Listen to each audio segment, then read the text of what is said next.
Workers dreaming of asking for a pay rise this year can kiss their hopes goodbye. Sorry. After it's been revealed that wage growth will drop to a record low 1.2% this year, despite economic recovery. Let's get today's take on this with 9 Honey, Shelley Horton and journalist John Mangos. Shelley, I'll go to you first because, look, after last week we had the sort of blow to New Start and that sort of really pathetic sort of increase, and now this as well. We know that there's going to be an increase in way we live. It's going to be tough. Yeah.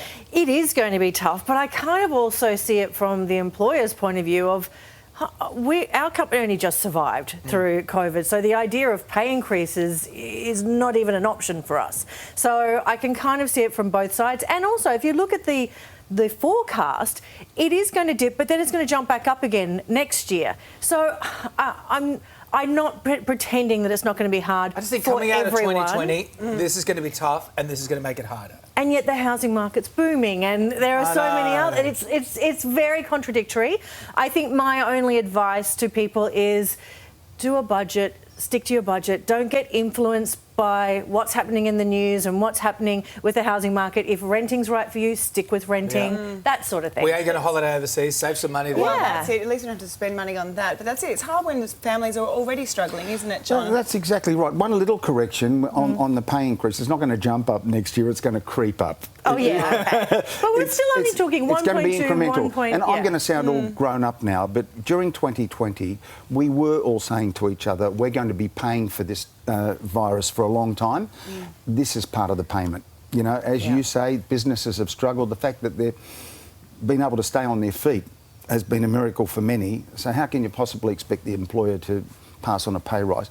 I'd just be grateful to get the vaccine rolled out, to have the majority of Australians vaccinated. And I think most Australians would put up with having our social life back again, our normal social interactions, and wait another year for a pay rise. You know, let's get life back to normal. Yeah. You know, we're all sick of being locked up. Oh, yeah. 100%. Also making news this morning, Prince Harry has given a candid interview to British talk show host James Corden. They went sightseeing around Los Angeles. This here, right there, is the house from the Fresh Prince of Bel-Air. The very house that Will Smith turns up to is good enough for the Fresh Prince. It's good enough for a real prince. Okay. Do you remember the song? Now, this is a story all about how my life got flipped, turned upside down. Now, take a minute. Sit right there. Sit right there. I'll tell you how I became the prince of a town called Bel-Air. Look at you! Yes. He's so effortless, isn't he? Some royal fans are praising the prince for having a bit of fun. Others aren't so impressed. John, where do you stand on this? Look, it's clear to me that Harry still doesn't know what he wants to be when he grows up. Well, it's not a rapper. And Let's get that clear. I actually mean that in a nice way, because I'm on the side that you just mentioned that said, you know, good on him for having a little bit of fun. He's moved to LA. It's a very relaxed place. I've lived there. You've lived there. You know, he's out in the sunshine. As the article about him said, he looks like he's getting a lot more vitamin D these days. And, you know, he's just relaxed and been the knockabout lad that I think he secretly always wanted to be, which is why the royal fit never worked for him. So good on him. I love that it took him moving to America to ride on the top of a double-decker bus. I mean, there are quite a few of them in London. But, Shelley, I mean, Harry can't seem to win. Look, the UK press are attacking it, saying it's the most awkward interview they've ever seen. Of course they're going to say that. They are toxic, as he said at the interview. That's why he left. Divine and relatable. I'm now back in love with Haz, now that I know he's Haz. And I just think this is actually the Harry we want. We want him happy. His mum would want him happy. And doing something like this with James Corden, mucking around, I think is just fantastic. And leaving London was important for his mental health. He said that, and that's okay. That's exactly why. Yeah. You know? It's the media's fault. I like it. I like it. Media. Okay, Shelley and John, stay with us. When we come back, you snooze, you lose. The new app taking your money every time you silence your alarm. And the cringe-worthy bathroom-making fans squirm during Married at First Sight's honeymoon. Oh, God, it's so gross. Just put a door on it. A room where no guy but I can spy the charms. Welcome back. Great to have you with us this morning. Now, here's an iPhone trick that's guaranteed to make a morning person out of you. Every time you snooze your alarm, you're forced to bank transfer someone. Take a look. Open your Shortcuts app on your iPhone, choose Automations from the bottom, and then click Create Personal Automation. Go to Alarm, choose Is Snoozed, click Next, add an action, go to Apps, scroll down until you find Upbank, and then it will let you send a payment either to yourself or someone in your contacts for any amount you like. You can also choose a whole load of other triggers, like when you arrive or leave somewhere, when you connect your CarPlay, or when you connect to Wi-Fi. Just steal from yourself. Yeah. It sounds like you're punishing yourself. John and Shelley are still here to discuss this. John, maybe if you give it to a charity, or maybe if you put it in a little offset account or something like that. But I'm not giving it to someone. I'm not going to send you $5 because I slept in, John. Exactly right. This is doing my head in. Yeah. This is the perfect way to lose control of your finances. Like, don't you want to be on top of the transactions when I either send to you or receive from you?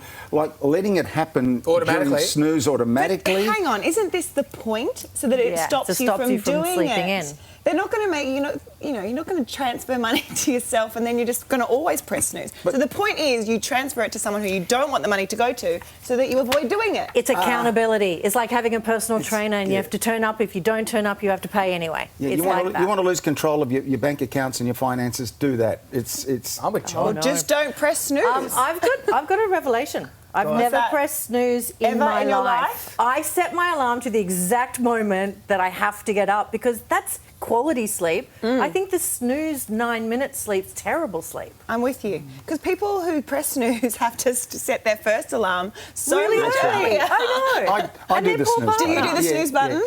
That's How my many little- times?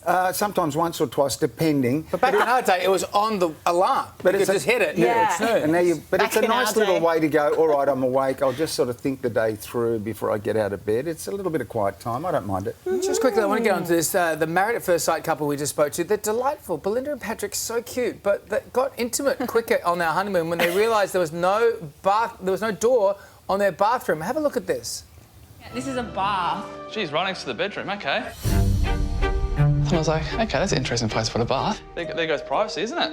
And then went to the left a bit, saw a toilet, and I was like, oh, no door. Is that an open toilet? Is that an open There's toilet? no door. There's no door for the toilet. Are you actually kidding me? What the peanut butter jelly of sandwiches is this? Jumping from meeting her yesterday into having a with no door. I mean, that's one extreme to the other. Like, it's not something you do every day, is it? He really doesn't love to swear, does he? No, I love Shelley, it. I am not down with the no-door policy. No, neither am I. Actually, my husband and I have a 2-bathroom policy. We think that is a marriage saver. Just have separate bathrooms. He doesn't even have to worry about anything that's going on in there or the amount of beauty products that I have.